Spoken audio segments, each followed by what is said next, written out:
সপ্তম শ্রেণী প্রথম পর্যায়ক্রমিক মূল্যায়ন 2024 গণিত বিষয়ের যে পরীক্ষা হবে সেখানে তোমাদের পূর্ণমান থাকবে 15 এবং সময় থাকবে 30 মিনিট। এই ভিডিওতে আমরা আলোচনা করব তোমাদের গণিত বিষয়ের সিলেবাস, নম্বর বিভাজন, একটি নমুনা প্রশ্নপত্র সম্পূর্ণ উত্তরসহ। এখানে তোমরা সম্পূর্ণ সাজেশন পেয়ে যাবে। এবং তো সবার প্রথমে তোমরা তোমাদের সিলেবাস এবং নম্বর কাঠামোটা দেখে নাও যে কোন অধ্যায় থেকে কত নাম্বার করে থাকবে তোমাদের যে নম্বর বিভাজন, সেখানে তোমাদের অতি সংক্ষিপ্ত প্রশ্ন অর্থাৎ এমসিকিউ যে প্রশ্নগুলো, যেই প্রশ্নগুলোতে অপশন দেওয়া থাকে, সেখানে তোমাদের 4টা প্রশ্নের উত্তর করতে হবে। এই 4টা প্রশ্নের মধ্যে পাটিগণিত থেকে একটি প্রশ্ন, বীজগণিত থেকে একটি এবং জ্যামিতি থেকে 2টি প্রশ্ন থাকবে। তারপরে দেখো সংক্ষিপ্ত প্রশ্ন, তোমাদের 4টি প্রশ্নের উত্তর দিতে হবে। পাটিগণিত থেকে 2টি প্রশ্নের উত্তর দিতে হবে, কিন্তু একটা প্রশ্ন বেশি দেওয়া থাকবে, অর্থাৎ 3টা প্রশ্ন দেওয়া থাকবে আর 2টা প্রশ্নের উত্তর করতে হবে। বীজগণিত থেকেও সেম, তোমাদের 3টা প্রশ্ন দেওয়া থাকবে, 2টি প্রশ্নের উত্তর করতে হবে। এখানে প্রত্যেকটা প্রশ্নের মান হচ্ছে 2 করে, এখানে টোটাল 8 নাম্বার থাকবে। এবং জ্যামিতি থেকে থাকবে 2টি প্রশ্ন, তার মধ্যে যে কোনো একটি প্রশ্নের উত্তর তোমাদের করতে হবে। এখানে প্রশ্নের মান হচ্ছে 1। ঠিক আছে, তো এটা হচ্ছে সম্পাদ্য, 2টির মধ্যে একটি করতে হবে। এই হচ্ছে তোমাদের টোটাল 15 নম্বরের পরীক্ষা। তো চলো, এরপর তোমরা একটি প্রশ্নপত্র সম্পূর্ণ উত্তর সহ দেখে নাও, তাহলেই তোমরা বুঝতে পারবে যে তোমাদের প্রথম পর্যায়ক্রমিক মূল্যায়নের জন্য কীরকম প্রিপারেশন নিতে হবে। তো চলো, আর বেশি দেরি না করে আমরা শুরু করতেছি। আর চ্যানেলটা যারা এখনও সাবস্ক্রাইব করোনি তারা অবশ্যই চ্যানেলটাকে সাবস্ক্রাইব করো এবং ভিডিওটিকে লাইক করো। এবং অন্যান্য সাবজেক্টের ভিডিওগুলো পাওয়ার জন্য তোমরা অবশ্যই বেল আইকন বটনটা প্রেস করে রাখবে। তো চলো শুরু করতেছি। 1 দাগের প্রশ্ন, সঠিক উত্তরটি নির্বাচন করো। এখানে 4টা প্রশ্নের উত্তর দিতে হবে, প্রত্যেকটা প্রশ্নের মান 1। নাম্বার প্রশ্ন, 1 বছরের 1/4 অংশ কত মাস? 3 মাস, 4 মাস, 5 মাস নাকি 6 মাস? এখানে সঠিক উত্তর হবে 1 নম্বর অপশন 3 মাস। নম্বর প্রশ্ন, 1.25 টাকা 5 টাকার শতকরা কত? 25%, 30%, 40% নাকি 50%? এখানে সঠিক উত্তর হলো 1 নম্বর অপশন 25%। এরপর নম্বর প্রশ্ন, +6 -5 +7 -3 কত হবে?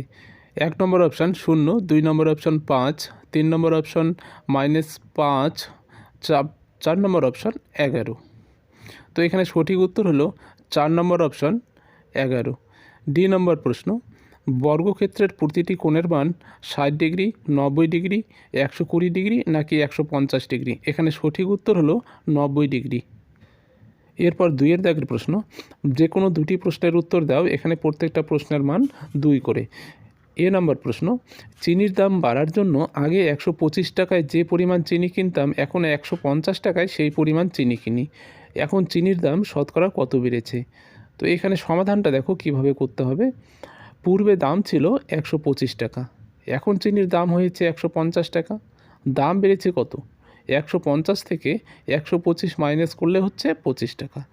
125 টাকায় তাহলে দাম বেড়েছে, আমরা ঐকিক নিয়মে যদি করি, 125 টাকায় দাম বেড়েছে 25 টাকা, 1 টাকায় দাম বেড়েছে 25/125 টাকা, 100 টাকায় দাম বেড়েছে 25 × 100/125। এখানে কাটাকাটি করলে সঠিক উত্তর হবে 20%। এরপর নম্বর প্রশ্ন, জল জমে বরফ হলে আয়তন 10% বাড়ে, কিছু পরিমাণ জল ও তা থেকে বরফের আয়তনের অনুপাত কত হবে? এই প্রশ্ন কিন্তু মাঝে মধ্যেই দিয়ে দেয় পরীক্ষায়, তোমরা অবশ্যই ভালো করে অভ্যাস করবে। তো সমাধানটা দেখো, ধরি জলের আয়তন হচ্ছে 100 একক, 10% বাড়লে বরফের আয়তন হবে 100 + 10 একক = 110 একক। জল ও বরফের আয়তনের অনুপাত তখন হবে 100:110 = 10:11, অর্থাৎ এখানে সঠিক উত্তর হলো 10:11। এরপর 6 নম্বর প্রশ্ন, একটি বন্যাত্রাণ শিবিরে 4000 জনের 190 দিনের খাবার মজুদ আছে। 30 দিন পর 800 জন অন্যত্র চলে গেলেন। যারা রয়ে গেলেন অবশিষ্ট খাদ্যে তাদের আর কতদিন চলবে হিসাব করো। তো আমি এই প্রশ্নগুলোর উত্তর এখানে করে দিলাম না, ঠিক আছে? তোমরা অবশ্যই চ্যানেলটাকে সাবস্ক্রাইব করবে। তো এর পরের ভিডিওতে আমরা এর প্রশ্নগুলো অর্থাৎ সমাধানগুলো নিয়ে আলোচনা করব। এরপর 3 দাগের প্রশ্ন দেখো, যে কোনো 2টি প্রশ্নের উত্তর দাও। এখানে 2টা প্রশ্নের উত্তর দিতে হবে, প্রত্যেকটা প্রশ্নের মান হচ্ছে 2 করে। নম্বর প্রশ্ন, 8 × 8 × 8কে 2 এর ঘাত আকারে প্রকাশ করো। নম্বর প্রশ্ন, একটি ত্রিভুজের 3টি বাহুর দৈর্ঘ্য যথাক্রমে x + 4 semi, 2x plus 1 semi, 4x minus 8 semi, এই ত্রিভুজের পরিসীমা কত? 3 নম্বর প্রশ্ন দেখো, গুণ করো 2x plus 3y into 5x minus Y. এরপর 4 দাগের প্রশ্ন, যে কোনো একটি প্রশ্নের উত্তর দাও। এখানে প্রশ্নের মান হচ্ছে 3। 1 নম্বর প্রশ্ন অর্থাৎ এ নম্বর প্রশ্ন, স্কেল ও পেন্সিল কম্পাসের সাহায্যে 90 ডিগ্রি কোণ অঙ্কন করো। বি নম্বর প্রশ্ন, এ বি সরলরেখাংশের বি বিন্দুতে পেন্সিল কম্পাসের সাহায্যে বিসি লম্ব অঙ্কন করো ও কোণ এ বি সিকে সমদ্বিখণ্ডিত করো। তোমরা অবশ্যই এই প্রশ্নগুলো কিন্তু অভ্যাস করবে, ঠিক আছে? আর চ্যানেলটাকে অবশ্যই সাবস্ক্রাইব করে রাখবে। যখন এই প্রশ্নগুলোর সমাধান করে দেওয়া হবে তখন অবশ্যই যেন তোমাদের কাছে পৌঁছে যায়। তো আজকে এই পর্যন্তই, সবাই ভালো থাকবে, বাই।